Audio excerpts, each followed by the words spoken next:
Shalom, shalom. First and foremost, I'm going to give call halal to Yahweh. And we do that by Hashem and Mashiach Yahushai. I normally don't go live like this. As y'all can see, my setup ain't ready for that. My camera ain't all that. So I don't even really be doing lives like that. But something was on my spirit. And sometimes when you're teaching the Bible for somebody else to hear, sometimes it's just as helpful for you. You know what I mean? So this might be one of those times where it's something I need for myself too. And I want to just hear this heard. You dig me? And it's on my spirit to say so. So to keep it all the way real with y'all, let me start here. Because this is something that's been weighing heavy on me. And I want to say this right here. Let me start right here. Let me share my screen. This is 2 Timothy. This is 2 Timothy chapter 3, verse 16. It says, all scripture is given by inspiration of God and is profitable for doctrine, for reproof, for correction, for instruction in righteousness.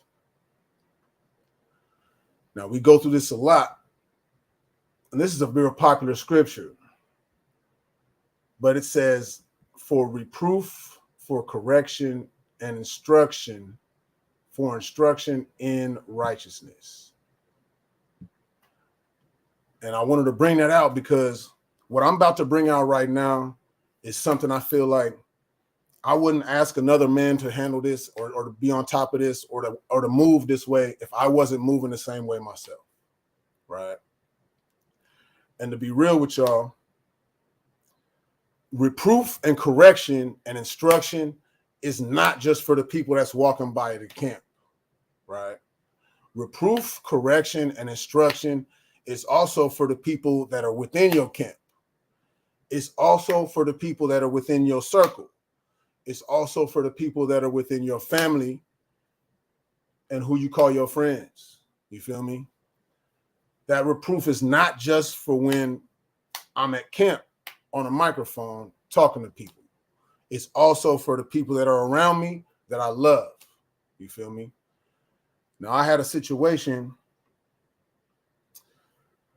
this last week. I had a situation where it's kind of crazy, but right on, Edward Montero. It's a beautiful scripture, Edward Montero. It's a beautiful scripture. Now, the point is that I had two things happen to me this week. First of all, I had a brother who I knew, and he shall remain nameless. I'm not going to put him on blast. But a couple years ago, matter of fact, I'm going to say this. A couple years ago, a few niggas jumped out the window on some sucker shit, right?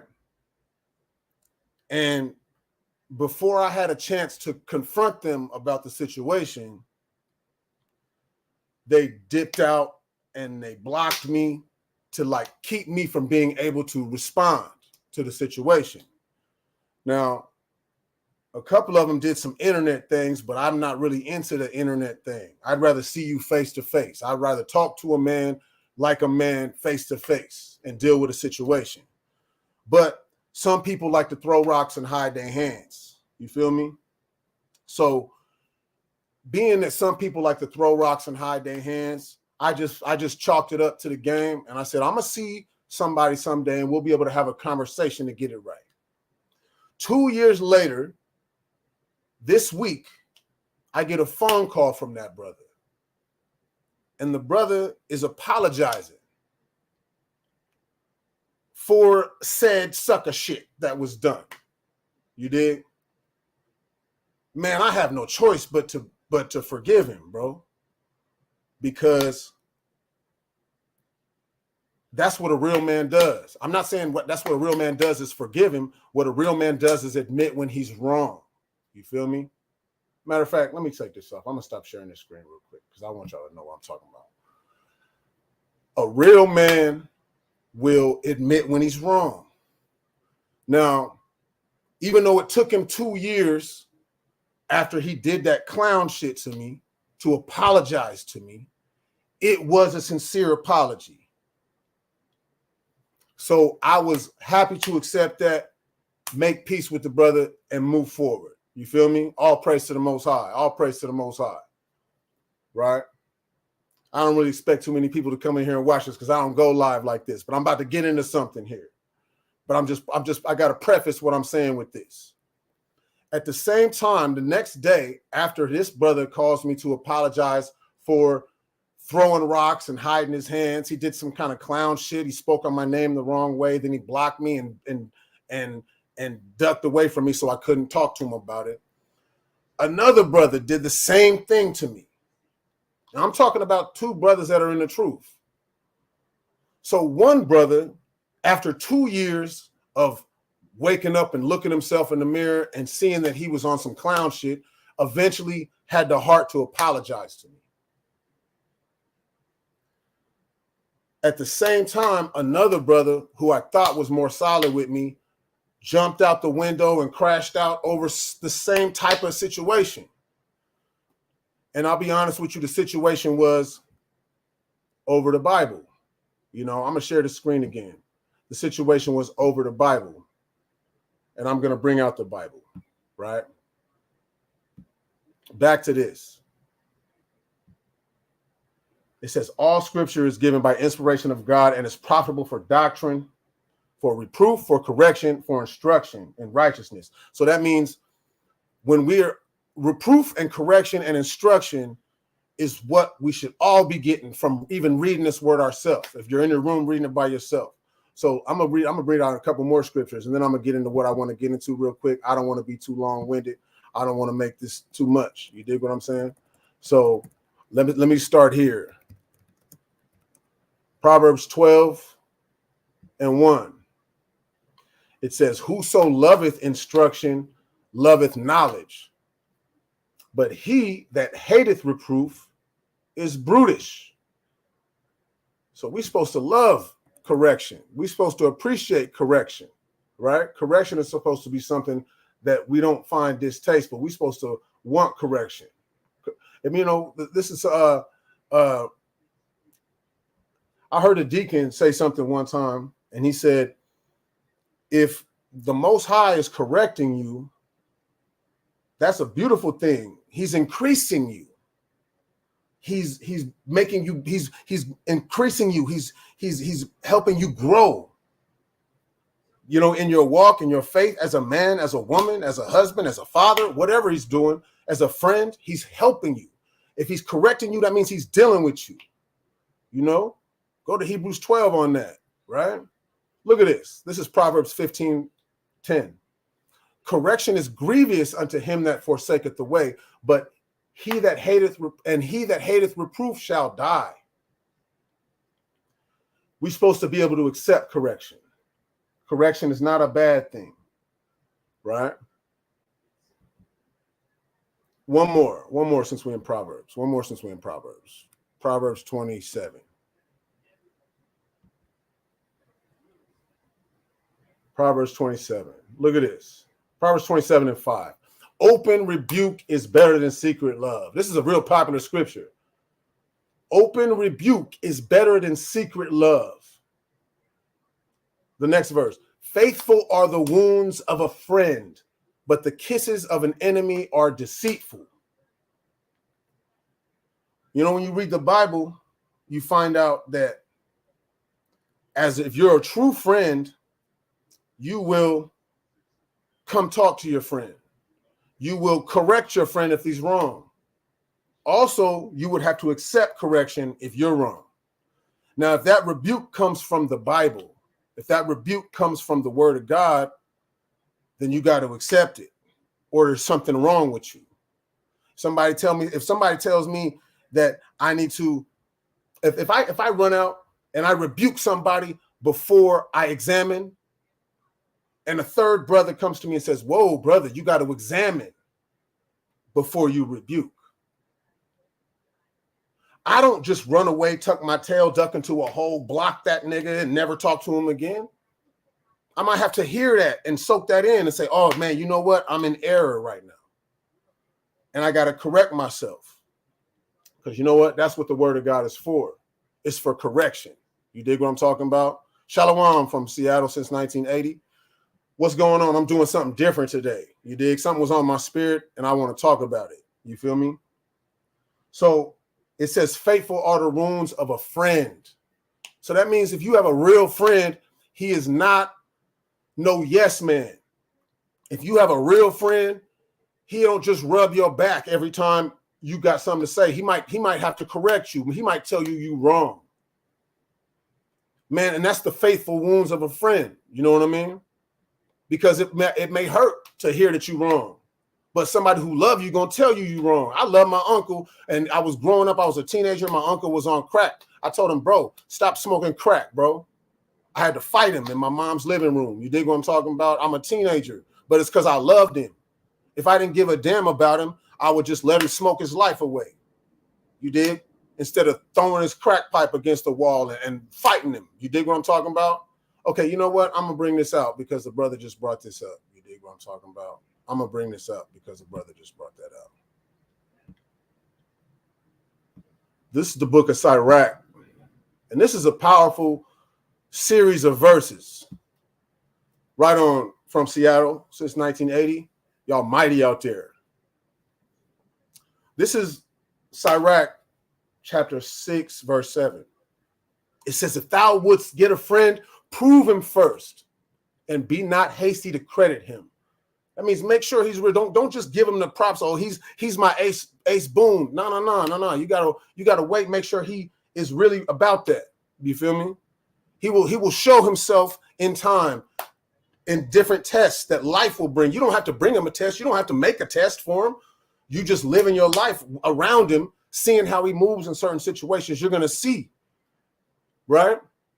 It says, for some man is a friend for his own occasion, and he will not abide in the day of trouble.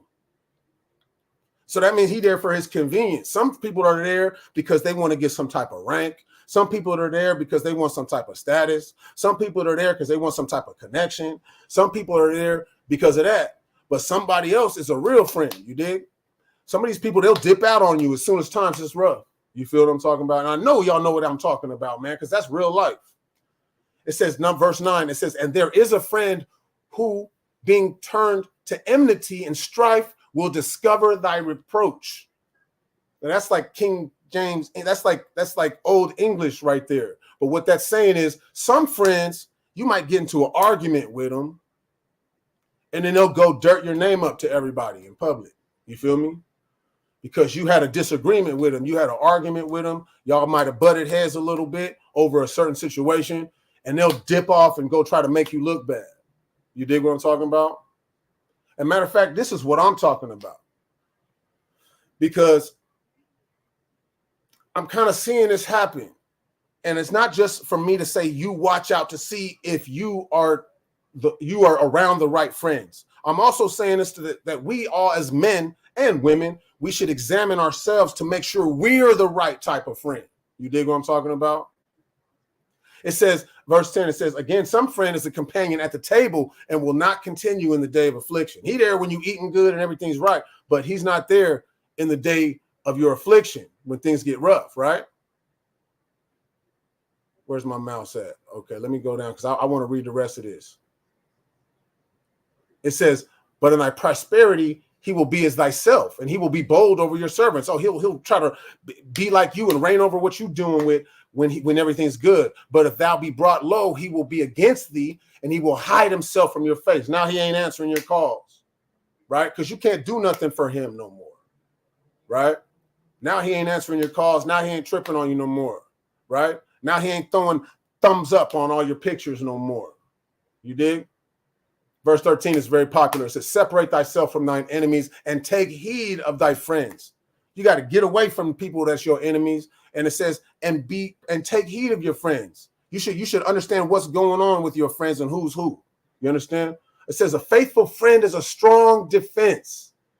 And he that hath found such a one hath found a treasure.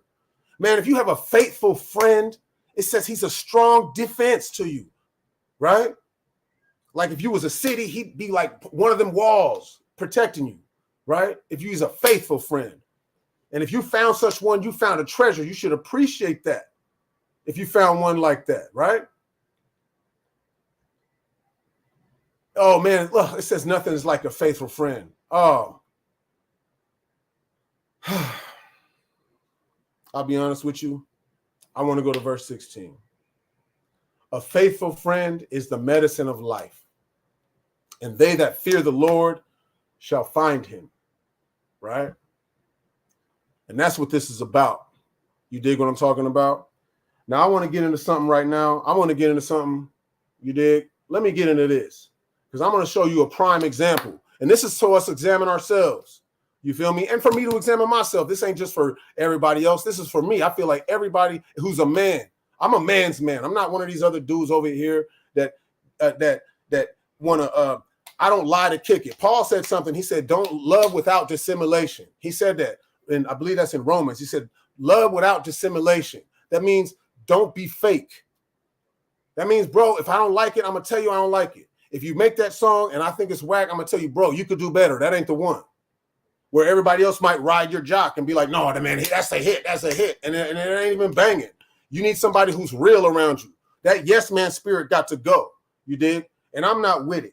You feel me? And I'm going to show you a real example of the real men, you dig, who stand up. And I'm going to go to, let's go to the Bible, right? Let's go to the Bible and let's go to 1 Samuel. 1 Samuel 23. I'm going to go to 1 Samuel 23. I want to start there because I want to talk about Jonathan and David, right? I want to talk about Jonathan and David. Now, Jonathan and David, everybody knows they got one of the probably the most popular friendship in the Bible. You dig what I'm talking about? But I want to speak on it because there's some things that I appreciate about it that I want to pinpoint. You dig what I'm saying? Because this is what makes a real friendship right here. This is what makes a real friendship. This is 1 Samuel 23, verse 16. It said, and Jonathan, Saul's son, arose and went to David into the wood and strengthened his hand in God. Now, people like to talk this and that about David and Jonathan, but the truth is the basis of their friendship was the word of God, and they both had a love for God. They were both godly warriors, and they rocked with each other because they like, I see that. It's like how Jordan took Kobe in and took him to the gym at 3 a.m. to show him some of his techniques and tactics.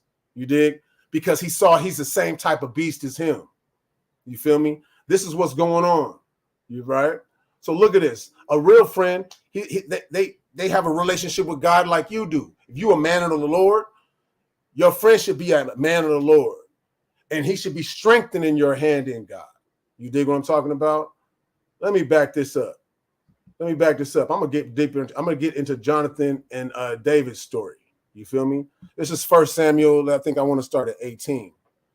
This is right after David slew Goliath. Right after David slew Goliath, Saul calls to talk to him. Said, who is this dude, man? Who is this guy? Right? And David comes to talk to Saul, and it says, and it came to pass when he had made an end of speaking unto Saul that the soul of Jonathan was knit with the soul of David. And Jonathan loved him as his own soul. Man, Jonathan, people are like, well, how, he just loves him out of the blue, out of nowhere. No. He saw something like what Jordan saw in Kobe. Okay, I'm going to take him to the gym, bro. I'm going to show him some of my little techniques and tactics. You know what I mean? Because I see in him what I saw in myself. Y'all forget. As a matter of fact, let me back up. I'm going to go to 1 Samuel 14. 14, I believe, right? 1 Samuel 14. I want to show you Jonathan was a mighty man, right? Jonathan was a mighty man who believed in the Lord, and he was a warrior in his own right. Look at this, 1 Samuel 14:6. And Jonathan said to the young man that bare his armor, come, let us go over unto the garrison of these uncircumcised, talking about these Philistines. And it may be that the Lord will work for us, for there is no restraint to the Lord to save by many or by few. And they went on up there and ended up slaying them Philistines, and they were outnumbered. It was just two of them. Jonathan and his armor bearer go up there. First, they slay like 20 of them, and then they get the rest of them on the run. It's like this was a rout, right? And this is a man of God. So Jonathan had his own exploits. You feel me? Jonathan had his own exploits, and Jonathan was doing his own thing. He was a warrior that believed in the Most High in his own right. You dig what I'm saying? So now we go back and look at this. It says, and it came to, back to chapter 18. And it says, and it came to pass when he made an end of speaking unto Saul that the soul of Jonathan was knit with the soul of David. He's like, man, we cut from the same cloth, bro. That's what we used to say where I'm from. We say, we cut from the same cloth. And Jonathan loved him as his own soul, right? And it says, look at this. It says, and Saul took him that day and would let him go no more home to his father's house. He's like, man, you staying here. Then Jonathan and David made a covenant, right? A covenant. Man, you go into this Hebrew word, it's talking about they made an allegiance. They made a league together. They were bonded in by their word together because he loved him as his own soul, right? Look at this, verse 4. And Jonathan stripped himself of the robe that was upon him and gave it to David, and his garments, even to his sword, and to his bow, and to his girdle. He gave him all his armor, gave him his warrior gear, gave him his sword. Said, hey, bro, take all this, bro. You with us, bro. You are a factor, bro. He realized that David was a major factor in this thing, and he was going to be a major factor in this thing, and he wasn't hindering that. You dig what I'm saying? He knew he was the next nigga that was going to be shaking and baking niggas on the court, and he wasn't tying his shoelaces together at the free throw line and throwing rocks into his Nikes. He was helping the brother. He wasn't trying to hinder him. He was like, bro, he was no hater. He was no hater. You dig what I'm talking about? He was no hater at all. And the real ones ain't no haters, man. The real ones gonna look at, shout out, oh yeah, right on. SOI. I see y'all in there. All praise to the Most High. Shalom, salute. You dig? Hey, just what I'm talking about. That's the spirit. You see that? I see what them brothers is doing over in Seattle on the West Coast. We in the Bronx. You dig? I see what them brothers is doing. I love what they doing. You know what I mean? They kind of throwing up some numbers. They kind of making it happen. And I appreciate that. Shalom, Tanya. Shalom. I'm doing something different today. You dig? Because something was on my spirit. So we don't hate. Look at that. Jonathan was not hating on David. Jonathan saw David do something mighty, even mightier than him, and he didn't hate on the brother. It's half y'all waking up in the morning, putting on your red nose and your big shoes, doing clown shit, and drinking Haterade for breakfast. And you can't do that. Real man, there's room in the jungle for more than one lion. You dig what I'm talking about? There's room in the jungle for more than one lion. That's all I'm gonna say about that. And Jonathan understood that. And that's a quality of a real friend. You dig what I'm talking about? They don't hate, they congratulate. You dig? They may not even participate, but they're gonna congratulate. You feel what I'm talking about? And that's real. And look at this.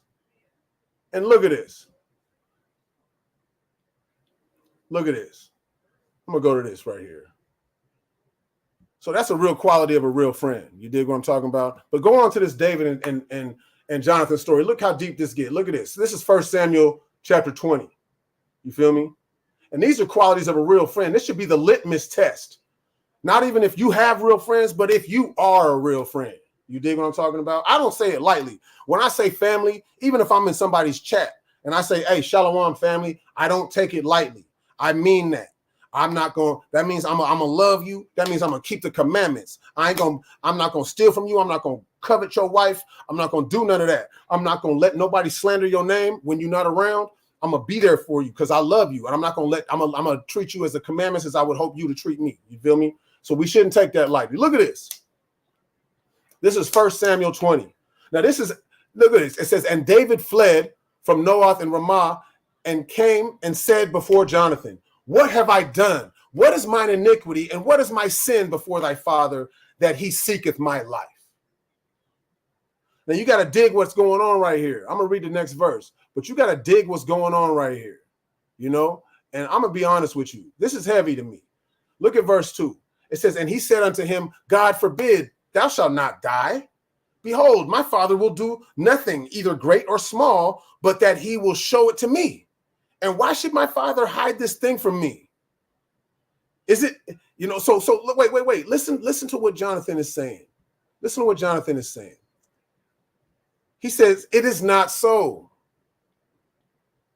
So David is telling his best friend, bro, your dad is trying to kill me, bro. And Jonathan don't even know nothing about this. Jonathan is like, bro, God forbid, you ain't gonna die. He's like, bro, my father ain't gonna do nothing small or big except he tell me first. You dig what I'm talking about? Why is my father gonna hide this thing from me? It is not so. You know, he's like, you wrong. They disagree at this point. David and Jonathan are not agreeing right now. You feel me? And this would be a lesson to some of these weak, effeminate niggas, man. It's okay. When your brother don't agree with you, man, that don't mean you take your ball and go home. You dig? Your brother, if he's a real friend, at times y'all gonna butt heads. You gonna disagree, right? Look at this. David is telling Jonathan, your dad's trying to kill me, bro. And Jonathan's like, you are tripping, bro. This is what, look. Jonathan said, this is no way this would happen. Watch this. Jonathan kind of got a reason to say this. He don't know what's going on. But look at Jonathan's life. Look at Jonathan's life. Look at this. This is the end of 1 Samuel 13, right? Look at this. Verse 1 Samuel 13 and 22. It says, so it came to pass in the day of battle that there was neither sword nor spear found in the hand of any of the people that were with Saul and Jonathan. But with Saul and with Jonathan, his son, was there found. So this is the Israelites going to battle. You dig what I'm talking about? Against the Philistines. And we didn't have no weapons. You dig? We didn't have no weapons. We didn't have no sword or spear. Wasn't but 2 swords in Israel. And Saul had one and Jonathan had the other one. You dig? This is before David was a part of the picture. You feel me? So Jonathan is like, bro, my dad knows how I get down, and he wouldn't even make a move like that unless it was with me. You dig? Back to 1 Samuel 20. You dig? Back to 1 Samuel 20. And I'm making a point here. So check this out. David is telling Jonathan, your dad is trying to murk me, bro. Look at this. He says, what did I do, bro? And David fled from Naoth in Ramah and came and said before Jonathan, what have I done? What is mine iniquity and what is my sin before thy father that he seeketh my life? Right? And Jonathan's like, bro, that's not happening.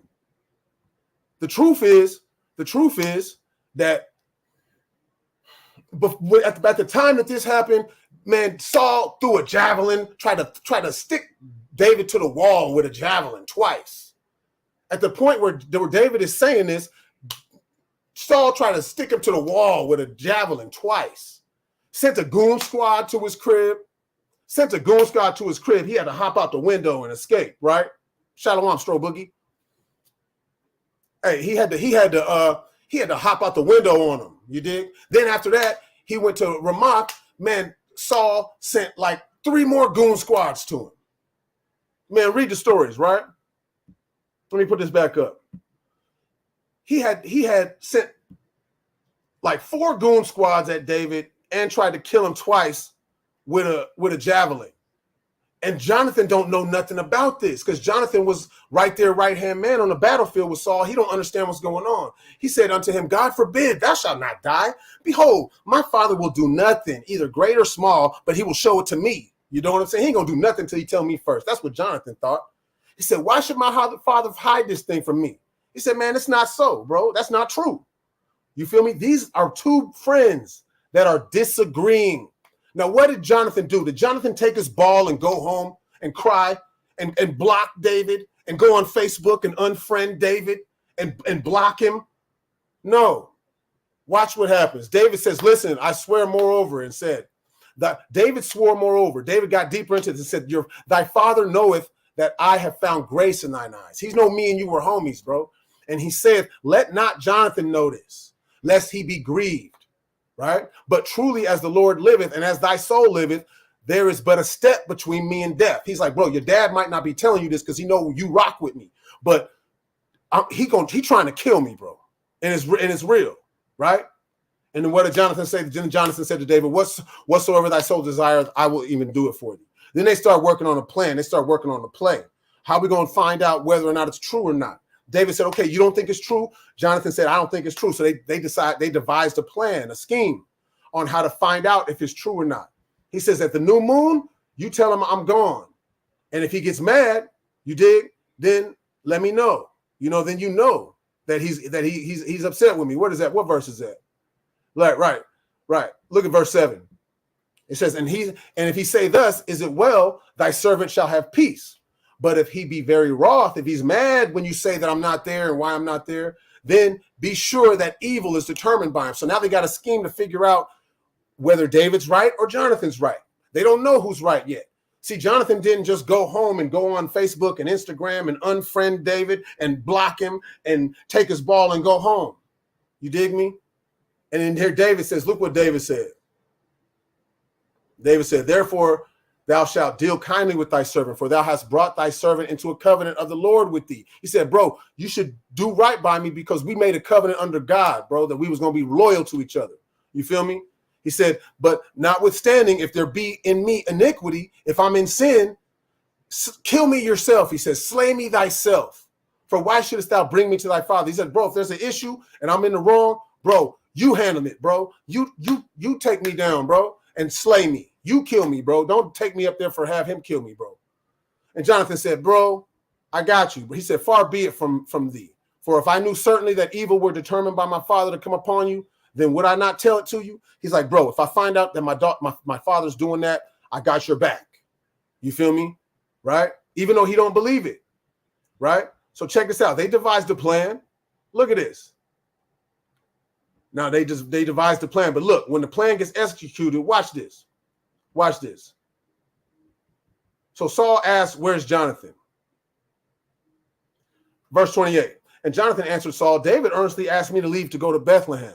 And he said, let me go, I pray thee, for our family hath a sacrifice in the city, and my brother, and he hath commanded me to be there. And now, for I have found favor in thy eyes, let me get away, I pray thee, and see my brethren. Therefore he cometh not unto the king's table. So Jonathan is lying. He know the play.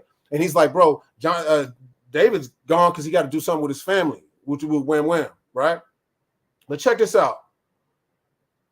Look at this. Look at Saul. And matter of fact, look at David, right? Saul's anger, verse 30, Saul's anger was kindled against Jonathan, and he said unto them, thou son of a perverse, rebellious woman. The son of a, you know what I'm talking about? He said, do not I know that thou hast chosen the son of Jesse to thine own confusion and unto the confusion of thy mother's nakedness? He's like, man, you embarrassing all of us, bro. You chose this dude over your family. Look at how Saul's trying to run down on Jonathan. This is his father. And don't get it wrong. If you go earlier in 1 Samuel, when they chose Saul, Saul was like taller than everybody in Israel. So Saul's no little guy. It ain't like Saul ain't Gary Coleman. Saul is looked like a big old defensive end. You dig what I'm talking about? And look at this. In verse 31, it says, for as long as the son of Jesse liveth upon the ground, thou shalt not be established, nor thy kingdom. Wherefore now send and fetch him to me, for he shall surely die. He's telling Jonathan, bro, you can be king. But as long as David's alive, you are not going to be king, bro. You are not going to be king. Now, how many of these niggas, bro? How many of these niggas? I know some of these niggas, bro. I know some of these niggas who will sell you out, bro. Man, I had a situation a couple years ago. A whole bunch of niggas was turning into yes men. Bunch of yes men tough guys. Be them tough guy niggas too. They be talking like they tough. You know what I mean? Oh, I'm knocking them off, knocking them out. I'm rough, tough, and all that stuff. And then they be kissing somebody's ass to get a rank, or they be kissing somebody's ass to get a position, or they be trying to kiss somebody's ass to have a well-known friend or something. You dig what I'm saying? Something that will benefit them. Jonathan was next in line for the kingdom after his dad. His dad is like, bro, you're tripping. You want David to stay alive? You can be king, fool. Are you tripping? David, look what Jonathan said. Because most of these people, they'll run out on you, bro. As soon as they get a chance to get some sort of condition or fame or position or rank, you dig? And I've seen it, bro. You dig what I'm saying? Look what Jonathan answered his father. And Jonathan answered Saul his father and said to him, wherefore shall he be slain? What hath he done? And you know what? Saul cast a javelin at him to smite him, whereby Jonathan knew that it was determined of his father to slay David. You dig? So what's going on here is not anything of a false friend. This is the realest friend you can have. When David was coming up, Saul, yeah, he was a real one. He was a real one. Jonathan was a real one. And when David was coming up, Jonathan wasn't hating. He was like, man, take my armor. Get him right, bro. Get him right, bro. You about to be a major factor. You dig what I'm saying?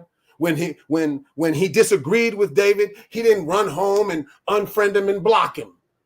You dig? He talked to him like, bro, I don't agree. Let's figure this thing out because we brothers. You feel what I'm talking about? He was a real one, bro. When he was offered a position over his friendship, he was like, no way, bro. He had integrity. That's what we call integrity. You dig what I'm talking about? You know what I mean? He was a real one. Like SOI said, he's a real one. You dig me? And I'm going to show you something else, bro. If you have an issue with your brother, you feel me?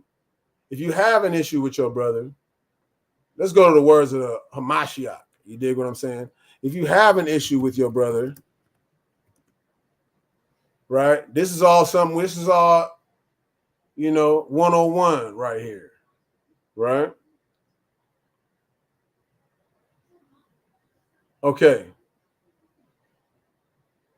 Wait. What do I want? First Peter, Matthew 18. 20, I thought.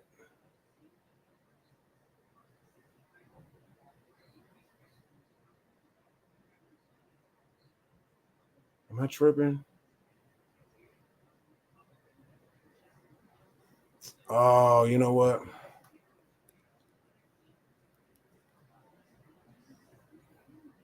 Salakia. I'm trying to share this screen here. Right?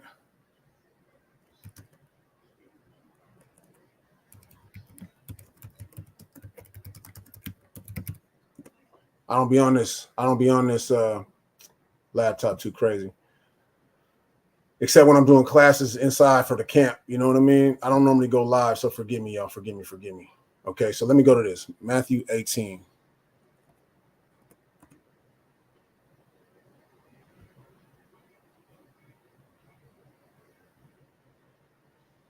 All right. I'm sharing this screen. Y'all can't see that screen, can you? Right on. I appreciate y'all patience, man, because you dig, I don't even do this. So I ain't even, you know what I mean? I'm a fish out of water. You feel me? Look at this. This is Matthew 18 and 15, right? It says, moreover, if thy brother shall trespass against thee, go and tell him his fault between thee and him alone. If he shall hear thee, thou hast gained a brother. Now, I could go deeper into this because it goes on. If he don't want to hear you, you got to get some witnesses. If he still don't want to hear you, get the congregation. If he still don't want to hear you, treat him like a heathen. But the first step is always go and talk to him. Go and tell him his fault between thee and him alone. And if he hear you, you gained a brother. You know what? To go even deeper. So that's if your brother trespasses against you and you have an issue with him, right? But look at this one. Look at this. This is Matthew 5. Matthew 5 and like 20. Okay, Matthew 5 and 23. Therefore, if thou bring thy gift to the altar, an offering to the altar, and there rememberest that thy brother has an ought against thee, leave there thy gift before the altar and go thy way. First be reconciled to thy brother, then come and offer thy gift. So in chapter 18, he says, if your brother did you wrong and you feel some kind of way, you got a problem with your brother, go talk to him. Matthew 5, it says, if you know that your brother has a problem with you, go talk to him. So like my brother Yuanathan would say, there's no way out. you got an issue with your brother. You got to go talk to him, bro. You got to go deal with him, bro. And I'll be real with you. I come from somewhere where it was, I have no problem with what they call confrontation. You dig what I'm talking about? Yeah, you're right. You're right. I have no problem with confrontation. So if I have to talk about something, I don't feel like every heated conversation is going. I'm from the hood, bro, where niggas be in the barbershop arguing over who's better, Jordan or Magic Johnson, who's better, Jordan or LeBron, and niggas shit get heated. But they not gonna fight. They just talking about Jordan and LeBron. You feel what I'm talking about? So I don't feel like every situation got to be a fight or got to be some violence. I have no problem with confrontation. If there's an issue, you got to bring it out. And that's something I learned from the hood, from where I'm at. You dig? And that's one thing, I'll be honest with you, that some of the rules that I learned in the street apply in the Bible, bro. You ain't supposed to be no little punk and be scared to say something and hold a grudge against your brother for 2 years and not say nothing. You're supposed to be a man and go address that thing.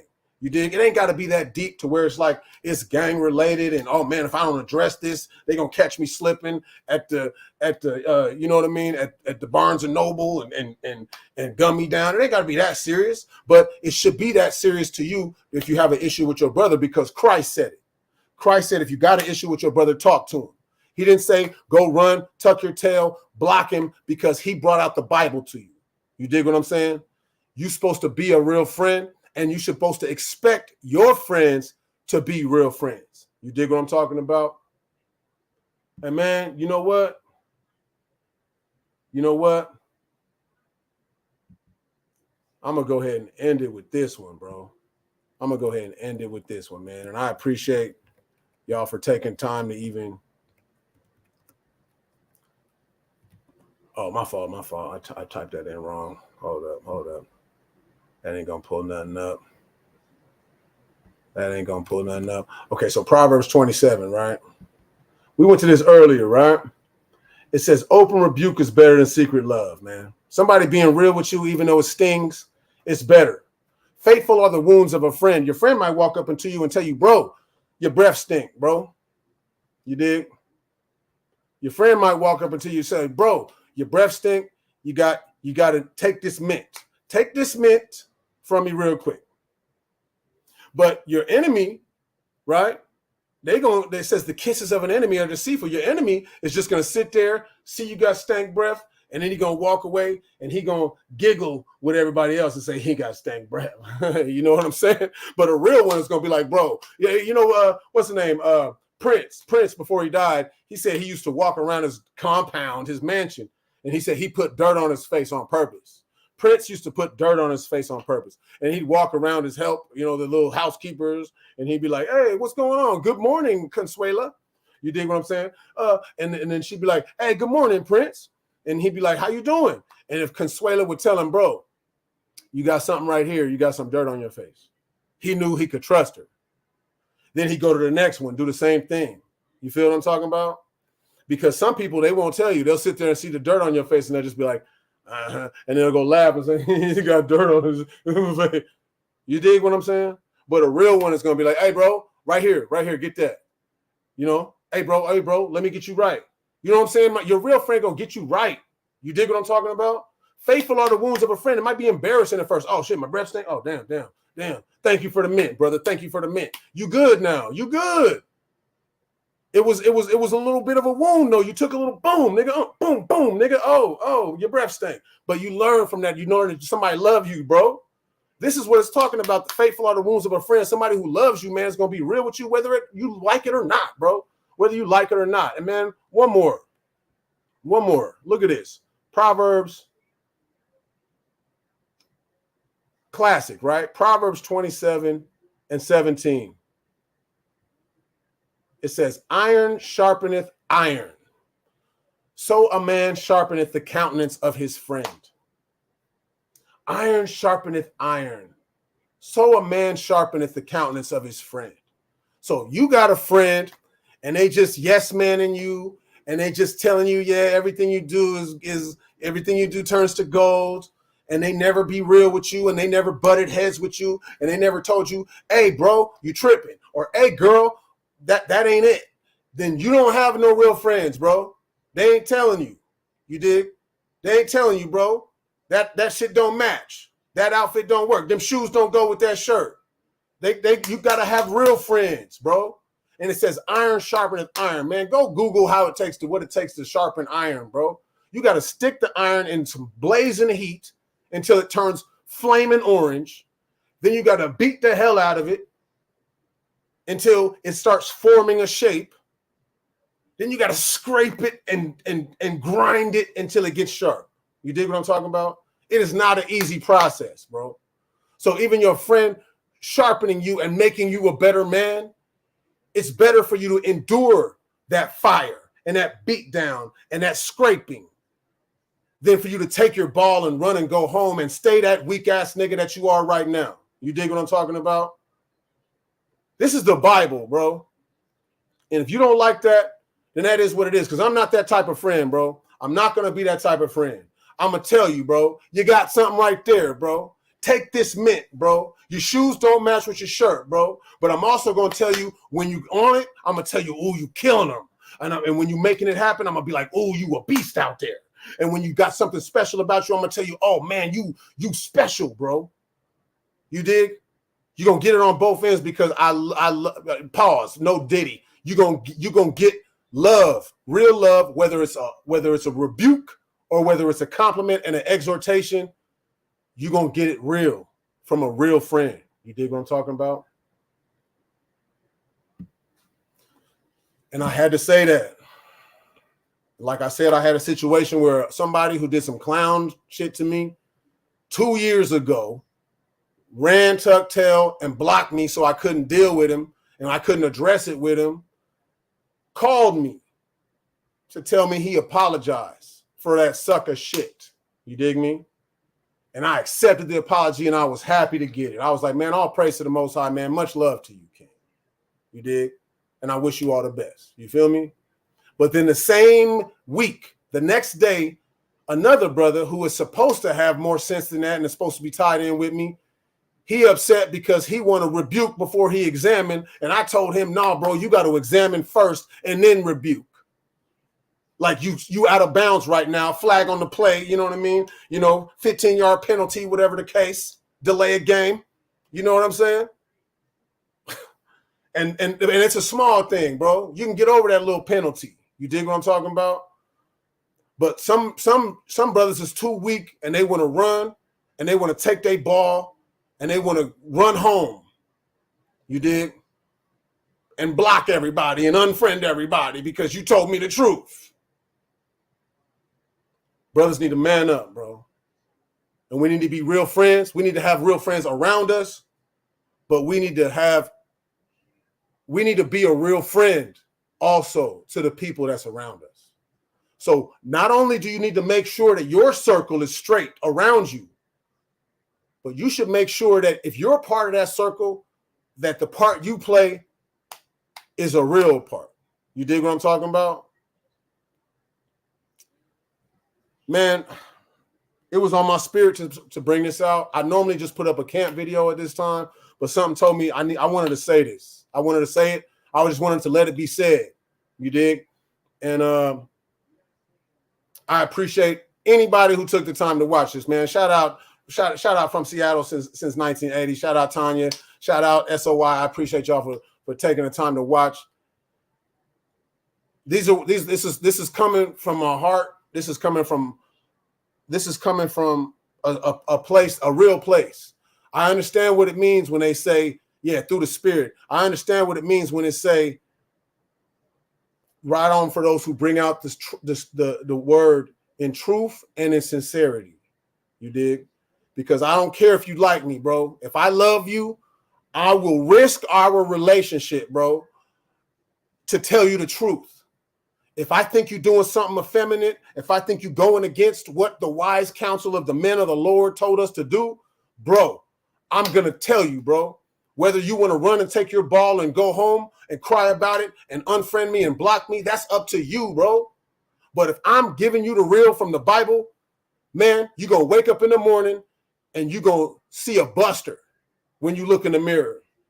But me, one thing I got to do, bro, because I got too many struggles in my life right now. I need too much help from the Most High, bro, to just be going away from what the Most High doing. You dig? And I got to be solid about that. So when you wake up in the morning after you do that sucker shit and run and take your ball and go home and block me because I read you the Bible, you are going to wake up in the mirror and you're going to see a buster. But when I wake up in the morning, I'm going to thank the Lord that I'm alive. I'm going to look in the mirror and I'm going to see a man of the Lord. You dig? All praise to the Most High God. Shalom.